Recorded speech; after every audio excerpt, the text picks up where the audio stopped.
राजकुमारी इंदुमती ने मेरे साथ शिकार पर जाने को जिद करी। मैं उन्हें ले जाना नहीं चाहता था, मगर उनकी जिद के आगे हार गया। वहां शिकार करते करते मेरा तीर गलती से उस बंदर के बच्चे की मां के लग गया, जिसे उसकी मां की तुरंत मृत्यु हो गई। और ये देखकर उसका बच्चा जोर जोर से रोने लगा। राजकुमारी इंदुमती को यह सब देखकर बहुत दुख हुआ। एक बार की बात है, एक गांव में एक गरीब आदमी रहता था जिसका नाम था भोलू।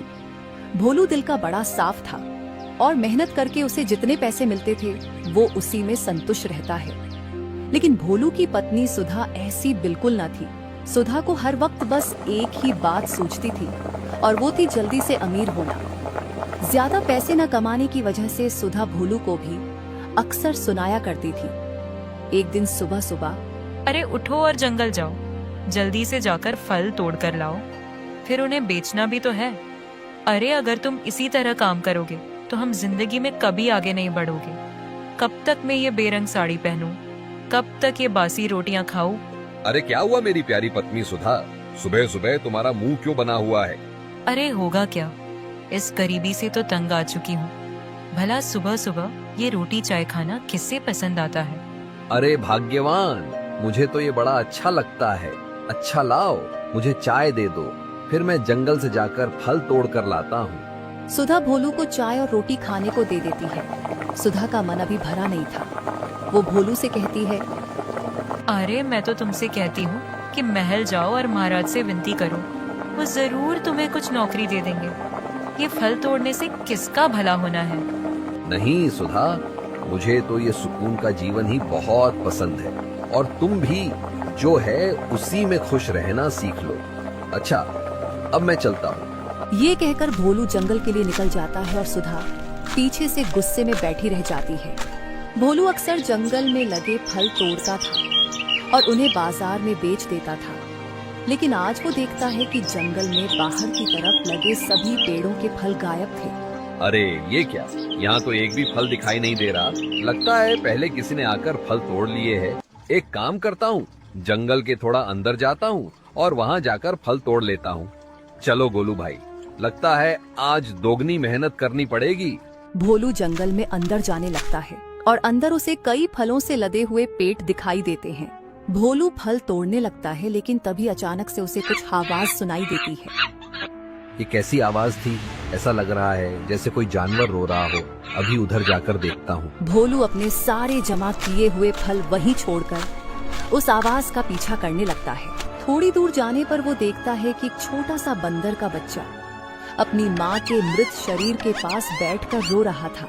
बंदर की माँ की तीर लगने की वजह से मौत हो गई। ये भगवान, ये बंदर का बच्चा कितना रो रहा है। अब ये अकेला इस जंगल में कैसे रहेगा? अरे इसकी माँ के अलावा तो यहाँ इसके परिवार का और कोई सदस्य भी दिखाई नहीं दे रहा। क्या करूँ, क्या करूँ? क्या इसे अपने साथ ले जाओ? नहीं, सुधा बहुत गुस्सा करेंगी, मगर इसे यहाँ अकेले भी नहीं छोड़ सकता। भोलू खड़े खड़े दुविधा में कुछ से बातें कर रहा था।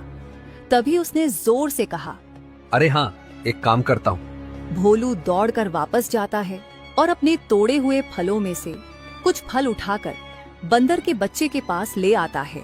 ये लो, रोना बंद करो और इसे खा लो। इसे खाकर तुम्हें कुछ शक्ति मिलेगी प्यारे बंदर। वो बंदर का बच्चा बड़े प्यार से भोलू के दिए फल खा लेता है। बंदर के बच्चे को ऐसा फल खाता हुआ देखकर भोलू को उस पर दया आ जाती है और वो फैसला कर लेता है कि इसको अपने साथ ही ले जाएगा। तभी एक गड्ढा खोदकर उसके माँ के शरीर को उसमें दफना देता है और इस बंदर के बच्चे को अपने साथ ले जाता है। भोलू बंदर की माँ को जमीन में दफनाकर बंदर के बच्चे को अपने कंधे पर बिठाकर घर ले आता है।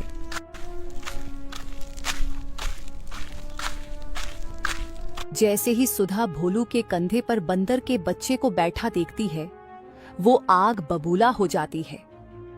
अरे इस बंदर के बच्चे को कहाँ से उठा लाए? सुधा, इस बंदर की माँ को किसी ने मार दिया है और अब इसका दुनिया में कोई नहीं है। मुझसे इसका दुख देखा नहीं गया, इसलिए मैं इसे अपने साथ लेकर आ गया। भोलू की बातें सुनकर सुधा को बहुत गुस्सा आता है। अरे तुम्हारा दिमाग तो ठीक है, ये कैसी बातें कर रहे हो? यहाँ अपना गुजारा तो ठीक से होता नहीं और तुम इस बंदर के बच्चे को उठा के घर ले आए। सुधा, तुम चिंता क्यों करती हो? मैं हूं ना, मैं रखूंगा इसका ध्यान। पर अभी ये इतना छोटा है, मैं इसे जंगल में अकेला भी तो नहीं छोड़ सकता था ना। अरे ये बंदर का बच्चा है, कोई इंसान का बच्चा नहीं जो अकेले जंगल में नहीं रह पाएगा। जानवर तो रहते ही जंगल में हैं। तुम बस इसे वापस जंगल में छोड़कर आओ। मैं कुछ नहीं जानती। नहीं सुधा, मैं ऐसा नहीं कर सकता, वरना इसकी माँ की तरह इसे भी कोई मार देगा। जब बहुत कहने के बाद भी भोलू सुधा की बात नहीं सुनता तो सुधा गुस्से में जाकर सो जाती है। वो ना तो भोलू को खाना बनाकर खिलाती है और ना ही उस बंदर के बच्चे को। अगले दिन सुबह सुबह भोलू बाजार जाने के लिए तैयार हो जाता है, क्योंकि उसे जंगल से लाए हुए फल बेचने जाना था। सुधा अभी भी भोलू से बात नहीं कर रही थी और इसीलिए वो उसे चाय के लिए भी नहीं पूछती। भोलू दुखी होकर बंदर के बच्चे को अपने कंधे पर बिठा लेता है और हाथों में फलों की टोकरी लेकर बाजार जाने लगता है। आज से मैं तुम्हारा नाम जग्गू रखता हूँ। मेरे प्यारे बंदर, मैं तुम्हें सुधा के पास घर पर अकेला नहीं छोड़ सकता था, क्योंकि मुझे डर था कि कहीं वो तुम्हें वापस जंगल में ले जाकर न छोड़ दे। अरे कभी कभी वो गुस्से में कुछ भी कर देती है, मगर तुम चिंता मत करो, मैं तुम्हारा अच्छे से ख्याल रखूंगा। बंदर का बच्चा भी भोलू की बात बहुत ध्यान से सुन रहा था। वो भोलू से कहता है, मालिक, मुझे भी आपके साथ रहना पसंद है। अब आप ही इस दुनिया में मेरे साथी हो। भोलू को बंदर की ये बात बहुत अच्छी लगती है। बातें करते करते दोनों थोड़ी ही देर में बाजार पहुंच जाते हैं। वहां पहुंचकर भोलू आवाज लगाने लगता है, फल ले लो, फल ले लो, ताजे ताजे मीठे मीठे फल ले लो।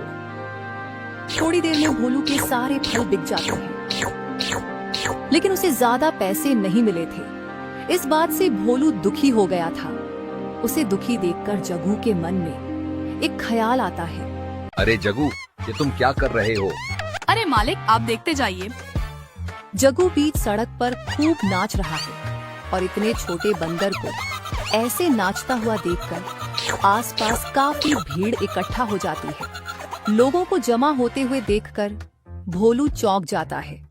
कई लोग भोलू के पास पैसे रखने लगते हैं। जैसे ही शाम होती है, भोलू जग्गू को फिर से अपने कंधे पर बिठा लेता है और टोकरी लेकर वापस घर आने लगता है। वो जग्गू से कहता है, जग्गू, तुम्हारी वजह से तो आज मेरी कमाई बहुत हो गई है। अब तो सुधा भी तुमसे बहुत खुश होगी। मालिक, ये तो मेरा फर्ज था।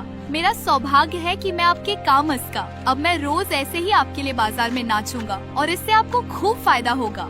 हाँ मेरे प्यारे साथी, ऐसे तो हम जल्द ही अमीर हो जाएंगे।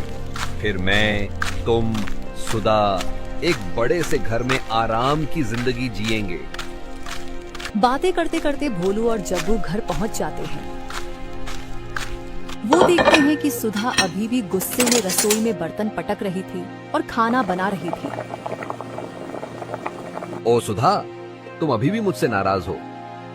देखो, आज हमें बाजार में कितना फायदा हुआ है, और ये सब सिर्फ जग्गू की वजह से। मेरा मतलब है इस बंदर के बच्चे की वजह से।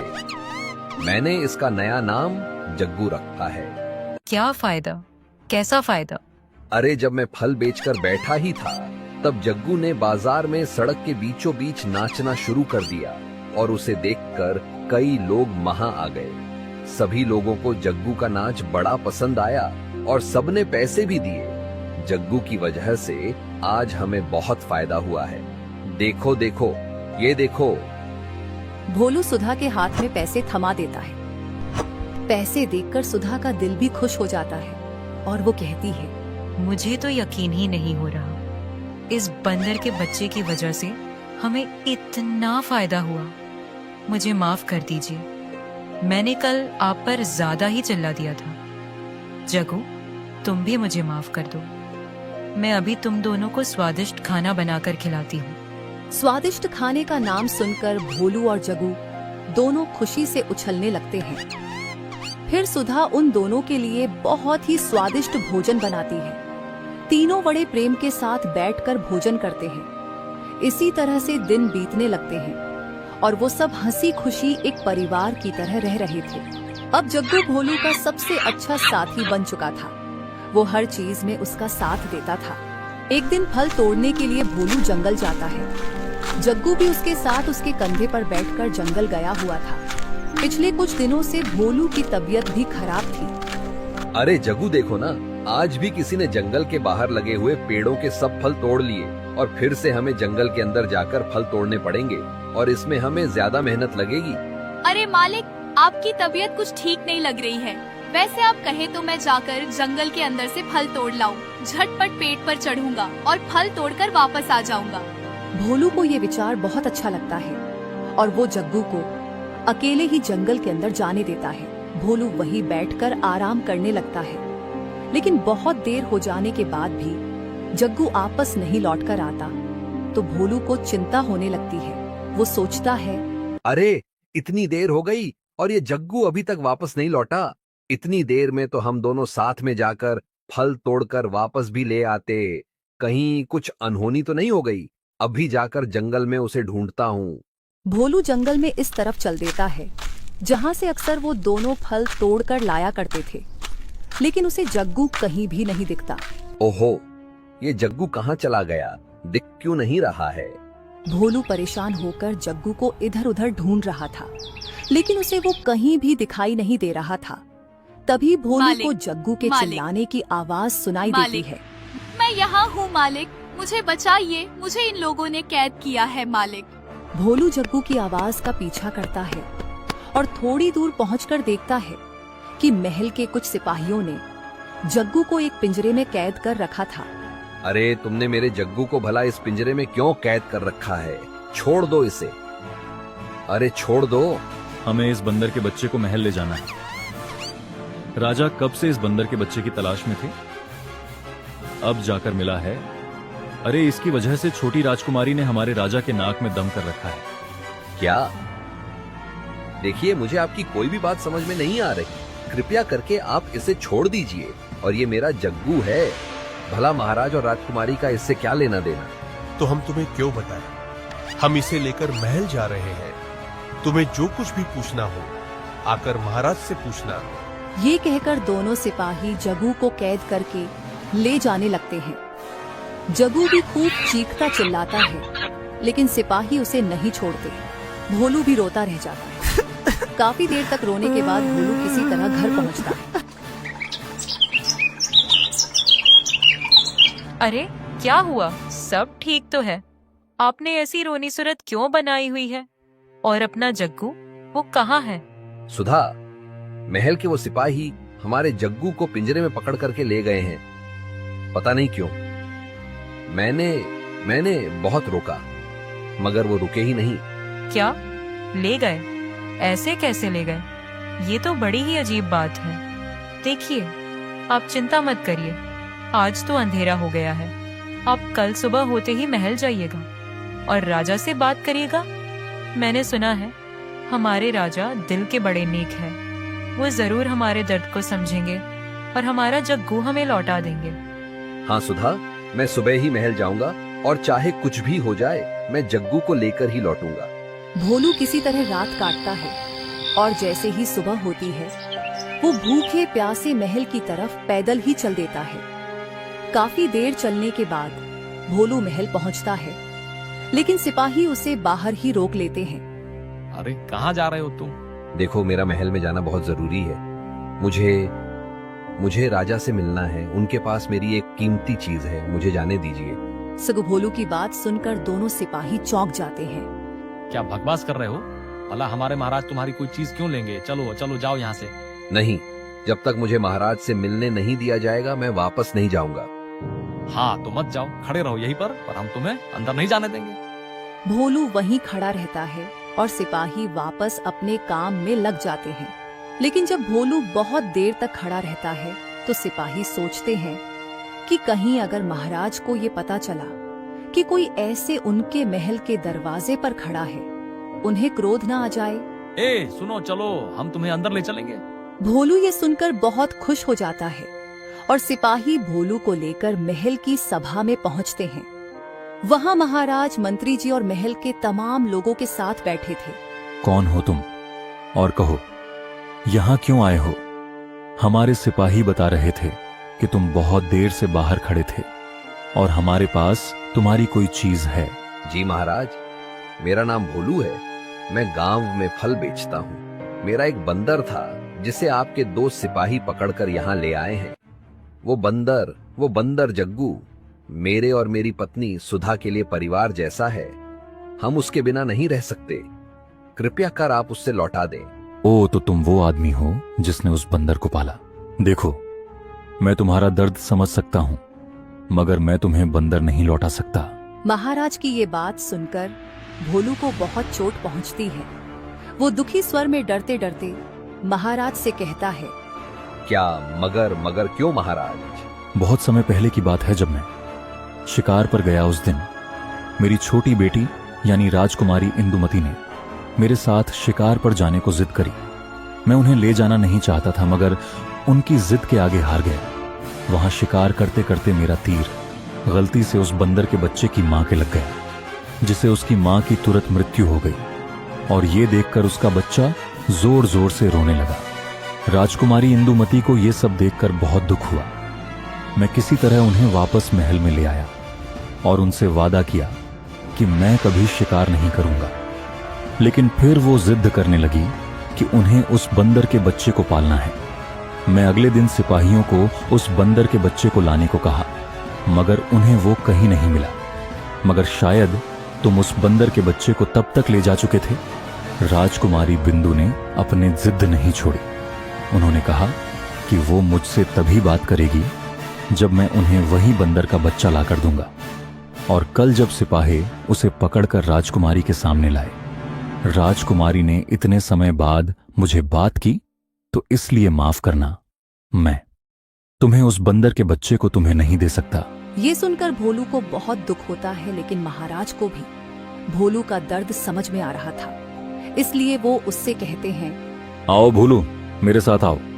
महाराज भोलू को अपने साथ राजकुमारी के कक्ष में ले जाते हैं और बाहर से छिपकर भोलू को अंदर का नजारा दिखाते हैं। बाहर बालकनी में जग्गू बैठा हुआ था और राजकुमारी अपने हाथों से उसे तरह तरह के फल खिलाने की कोशिश कर रही थी। भोलू, तुम चिंता मत करो। राजकुमारी तुम्हारे जग्गू को तुमसे भी ज्यादा ख्याल रखेगी। जग्गू यहां बहुत खुश रहेगा और बदले में मैं तुम्हें सोने के सिक्के भी दूंगा। नहीं महाराज, मुझे कुछ नहीं चाहिए। बस आप मेरे जग्गू का ध्यान रखिएगा। मुझे और कुछ नहीं चाहिए। मैं अब चलता हूँ। ये कहकर भोलू भारी मन से चुपचाप महल से चला जाता है और अपने घर लौट आता है। उसके घर लौटते ही सुधा उस पर सवालों की बरसात कर देती है। आप आ गए? जग्गू कहाँ है? क्या कहा महाराज ने? सब ठीक तो है? भोलू सुधा को महल में हुई सारी बात बता देता है। सब कुछ जानने के बाद सुधा कहती है, तो फिर आपने कुछ नहीं कहा? मैं और क्या कहता सुधा। राजकुमारी जग्गू का ध्यान मुझसे ज्यादा अच्छी से रख सकेंगी। अरे वो महल है महल। जग्गू महल में बहुत खुश रहेगा। भोलू के ऐसे कहने पर सुधा भी कुछ नहीं कहती है। वो भी जानती थी कि महल में जग्गू ज्यादा खुश रहेगा। दोनों पति पत्नी आज कुछ उदास थे। अगले दिन से भोलू फिर से अपने रोजमर्रा के काम में लग जाता है, लेकिन वो अंदर से बहुत दुखी था और उसे जग्गू की बहुत याद आती थी। धीमे धीमे भोलू की तबीयत बिगड़ने लगती है। आपको आखिर हो क्या गया है? जब से जग्गू गया है आप भी कितना बीमार रहने लगे हो। अरे आज तो हद ही हो गई। आप जंगल में फल तोड़ते वक्त बेहोश हो गए। वो तो अच्छा हुआ, उसी समय बीनू भाई जंगल में लकड़ी काटने गए हुए थे और वो आपको घर ले आए। अगर उन्होंने ना देखा होता और कोई जंगली जानवर आ जाता तो कैसे ना सोचूं। ना आप ठीक से कुछ खाते हैं ना पीते हैं, भला ऐसे कैसे काम चलेगा। इससे अच्छा तो यही होता कि आप जग्गू को वापस ले आते। इस तरह से तो आप और ज्यादा बीमार पड़ने लगेंगे। अरे भाग्यवान, इतना बुरा मत सोचो। ऐसा कुछ भी नहीं होगा। अच्छा, ये सब छोड़िए, कुछ खा लो, वरना आपकी कमजोरी बढ़ती जाएगी। मगर मेरी खाने की इच्छा नहीं है सुधा। तुम खा लो और सो जाओ। मुझे जब भूख लगेगी मैं निकाल कर खा लूंगा। सुधा ये सुनकर चुपचाप वहां से चली जाती है और भोलू को अकेला छोड़ देती है। कुछ और दिन ऐसे ही बीत जाते हैं। एक दिन सुबह सुबह जग्गू फलों की टोकरी उठाता है। कमजोरी की वजह से उसके पैर लड़खड़ा जाते हैं और वह गिर जाता है। सुधा भागती हुई बाहर आती है। अरे ये क्या हुआ, अब ठीक तो है? हाँ सुधा, मैं ठीक हूँ। बस टोकरी उठाते वक्त मेरा पैर लड़खड़ा गया। अब तो ये सारे फल उठाकर फिर से टोकरी में रखने पड़ेंगे। भोलू और सुधा मिलकर टोकरी में फल रखने लगते हैं, लेकिन तभी अचानक सड़क के उस पार से जग्गू दौड़ता हुआ आता है और भोलू के गले लग जाता है। उसे ऐसे अचानक अपने सामने देखकर भोलू को अपनी आंखों पर यकीन नहीं होता और वो रोने लग जाता है। जग्गू, मेरे प्यारे जग्गू, क्या ये तुम हो या मैं सपना दिख रहा हूँ? नहीं मालिक, आप सपना नहीं देख रहे हो, ये मैं ही हूँ। मैं आपके पास वापस आ गया, देखिए। मगर आप कितना बीमार लग रहे हैं मालिक। तभी पीछे से महाराज की आवाज आती है।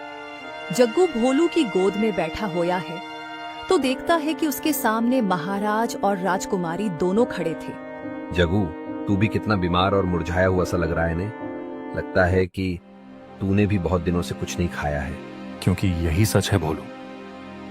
तुम्हारे जाने के बाद से हमने इसे कई जगहों के स्वादिष्ट फल, खाना और पता नहीं क्या क्या खिलाने की कोशिश की, जैसे खाना पीना ही छोड़ दिया था।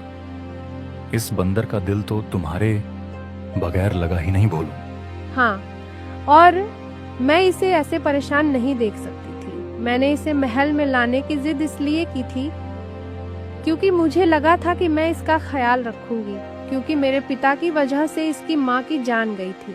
लेकिन अगर ये मेरे साथ रहता तो आपकी याद में इसकी भी जान चली जाती, इसलिए मैं इसे यहाँ ले आई। सही कहा राजकुमारी, इनका भी यही हाल था। ना ठीक से खाते थे ना पीते थे।